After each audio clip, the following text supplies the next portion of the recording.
Welcome to I team sports. Team India cricket fans అందరూ ప్రస్తుతం చాలా హట్ అయి ఉంటారు. ఎందుకంటే ఆస్ట్రేలియాతో జరిగిన 4వ టెస్ట్లో ఏదైతే బోర్డర్ గవాస్కర్ ట్రోఫీలో భాగంగా జరిగిన బాక్సింగ్ డే టెస్ట్ ఏదైతే ఉందో టీమిండియా ఓటమి పాలైంది. డే 4 తర్వాత టీమిండియాకు గెలిచే అవకాశం ఉందని, అలాగే కనీసం డ్రా అన్న ఖచ్చితంగా అవుతుందని ఫ్యాన్స్ అంతా భావించారు. క్రికెట్ విశ్లేషకులు కూడా అదే మాట అన్నారు. కానీ అనూహ్యంగా టీమిండియా అయితే కేవలం 155 పరుగులకే కుప్పకూలి ఓటమి పాలైంది. దాదాపు ఆస్ట్రేలియా 184 పరుగుల భారీ తేడాతో అయితే ఈ మ్యాచ్ గెలిచి ప్రస్తుతం 2-1తో ఈ సిరీస్లో అయితే లీడ్లోకి వచ్చేసింది. ఒకవేళ ఈ బీజీటీ సిరీస్ని టీమిండియా కనుక డ్రా చేయాలంటే చివరి టెస్ట్ ఏదైతే ఉందో 5వ టెస్ట్ని ఖచ్చితంగా గెలిచి తీరాల్సిన పరిస్థితి అయితే నెలకొంది. ఇంకా WTC ఆశలు అయితే వదిలేసుకోవాల్సిన పరిస్థితి.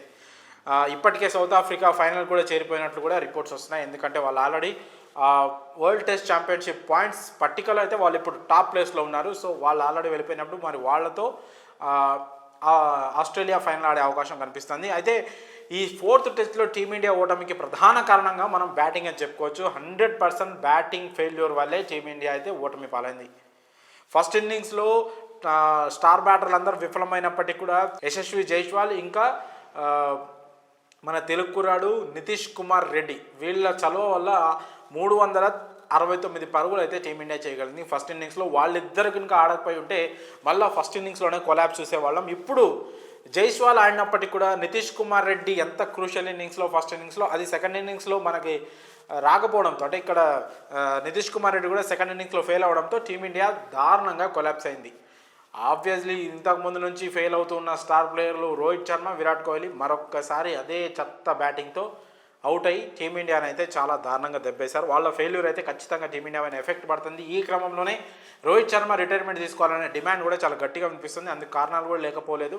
అయితే ఓవరాల్గా టీమిండియా 4th ఇన్నింగ్స్లో జస్ట్ 155 రన్స్కి ఆల్అవుట్ అయింది. జైస్వాల్ 84 పరుగులు చేసినప్పటికీ మరో ఓపెనర్ కెప్టెన్ రోహిత్ శర్మ 9 పరుగులు మాత్రమే చేశాడు. కేఎల్ రాహుల్ డక్అవుట్ అయ్యాడు. కోహ్లీ 5 రన్స్ మాత్రమే చేశాడు.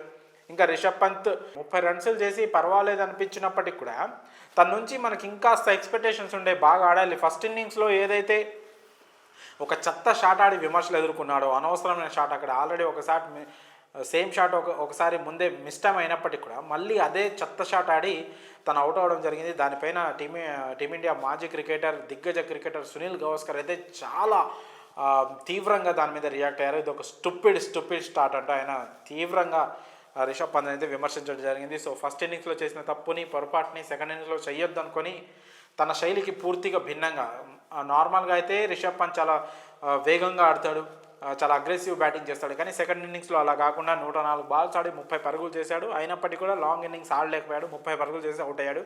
అది కాస్త టీమిండియా పైన ఎఫెక్ట్ చూపించింది. ఆ తర్వాత రవీంద్ర జడేజా ఫెయిల్ అయ్యాడు. మళ్ళీ 2 పరుగులు మాత్రమే చేశాడు. First innings hero, century hero Nitish Kumar Reddy second ఇన్నింగ్స్లో మాత్రం ఆ ఇంటెంట్ చూపెట్టలేకపోయాడు. కేవలం 1 పరుగు మాత్రమే చేసి అవుట్ అయ్యాడు.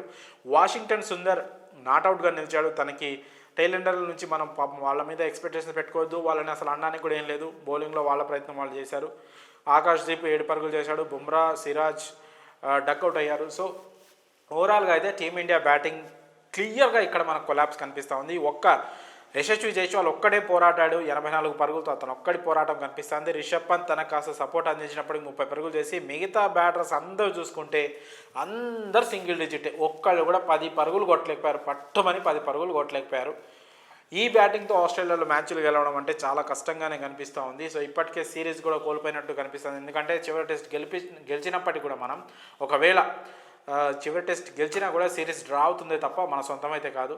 సో లాస్ట్ సీజన్ గెలిచాం కాబట్టి ఈ సీజన్ డ్రా అయినా కూడా ట్రోఫీ మన దగ్గర ఉన్నా కూడా అఫీషియల్గా అయితే మనం గెలిచినట్టు కాదు. సో 4th టెస్ట్లో టీమిండియా ఓటమికి 100% బ్యాటింగ్ని మనం కారణంగా చెప్పుకోవచ్చు. ముఖ్యంగా సీనియర్ బ్యాటర్లైన రోహిత్ శర్మ, అలాగే విరాట్ కోహ్లీ, కేఎల్ రాహుల్, జడేజా వీళ్ళ బ్యాటింగ్ వైఫల్యం ఖచ్చితంగా టీం పైన ఎఫెక్ట్ చూపిస్తుంది. అది క్లియర్గా కనిపిస్తూ ఉంది. సో మరి దీన్ని అధిగమించి టీమిండియా 5వ టెస్ట్లో ఎలాంటి ప్రదర్శన చూపిస్తుంది అనేది ప్రస్తుతం క్రికెట్ ఫ్యాన్స్కి అయితే పెద్దగా హోప్స్ లేవు 5th టెస్ట్ మీద కూడా. అయినప్పటికీ కూడా యంగ్ బ్యాటర్స్ జైస్వాల్ ఇంకా నితీష్ కుమార్ రెడ్డి ఇలాంటి బ్యాటర్స్ బాగా పర్ఫామ్ చేస్తున్న కాబట్టి వాళ్ళ మీద కాస్త హోప్ పెట్టుకోవచ్చు. ఇప్పటికే రోహిత్ శర్మ రిటైర్మెంట్పై చాలా ఊహాగానాలు అయితే వస్తూ ఉన్నాయి, రిటైర్మెంట్ ప్రకటిస్తాడని. సో అది ఎంతవరకు అవుతుందో చూడాలి. మరి 4th టెస్ట్లో టీమిండియా ఓటమిపై బ్యాటింగ్ వైఫల్యం కారణమని అంటున్న మాటపై మీ అభిప్రాయం కామెంట్స్ రూపంలో తెలియజేయండి.